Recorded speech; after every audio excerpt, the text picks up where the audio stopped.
নমস্কার, আপনাদের সবাইকে স্বাগত। আজ শুভ রথযাত্রা। আপনাদের সবাইকে রথযাত্রার অনেক অনেক শুভেচ্ছা। আজ আমি আপনাদের শ্রী জগন্নাথ দেবের একটি মূর্তি তৈরি করে দেখাবো ওয়েস্ট ম্যাটেরিয়ালস দিয়ে। চলুন শুরু করা যাক।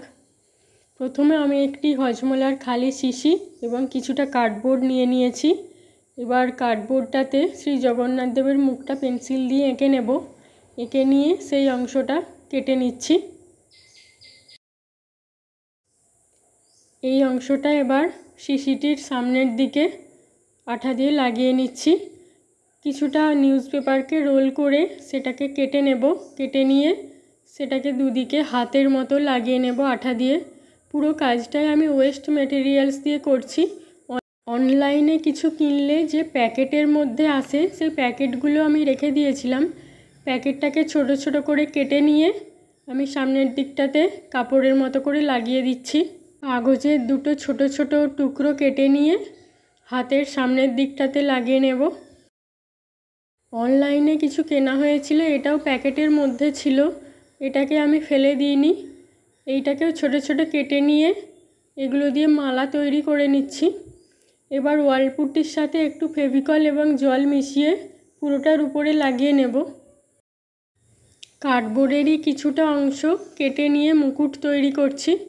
আমি মুকুটটা প্রথমে কিভাবে করব সেটা বুঝতে পারিনি, না হলে এটা আগেই লাগিয়ে নিয়ে তার উপর ওয়ালপুট্টিটা লাগালে হতো।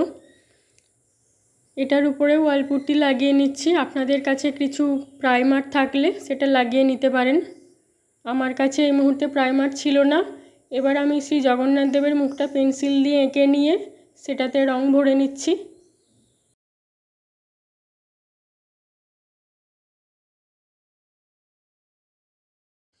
এবার কাপড়টাতে রং ভরে নেব।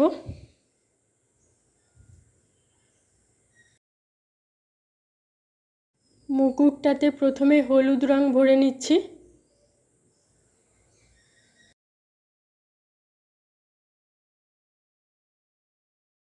এবার যেখানগুলোতে গাঢ় বা হালকা রং দেওয়ার প্রয়োজন আছে সেরকম দিয়ে নেব।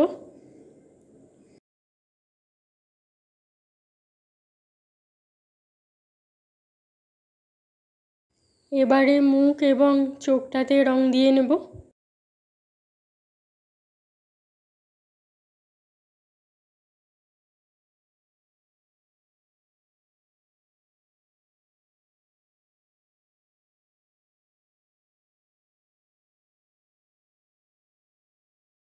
কাজ প্রায় শেষের দিকে। এতক্ষণে আমার মনে পড়লো জগন্নাথ দেব তৈরি করছি, অথচ ময়ূরের পালকটাই তৈরি করা হয়নি। চলুন, কার্ডবোর্ডের উপর ময়ূরের পালকটা এঁকে নিয়েছি, সেই মাপে কেটে নিয়ে সেটার উপরেও অ্যাক্রিলিক রং দিয়ে রং করে নিচ্ছি। ময়ূরের পালক তৈরি হয়ে গিয়েছে। এবার এটাকে আঠার সাহায্যে মুকুটের উপর লাগিয়ে দেব। কাজটি কমপ্লিট হয়ে গিয়েছে, পুরোটা আপনাদের দেখিয়ে দিচ্ছি। দেখুন, আমার এই কাজটি আপনাদের কেমন লেগেছে কমেন্ট করে জানাবেন। ভালো লাগলে আমার চ্যানেলটিকে সাবস্ক্রাইব করবেন, লাইক শেয়ার করবেন। ধন্যবাদ।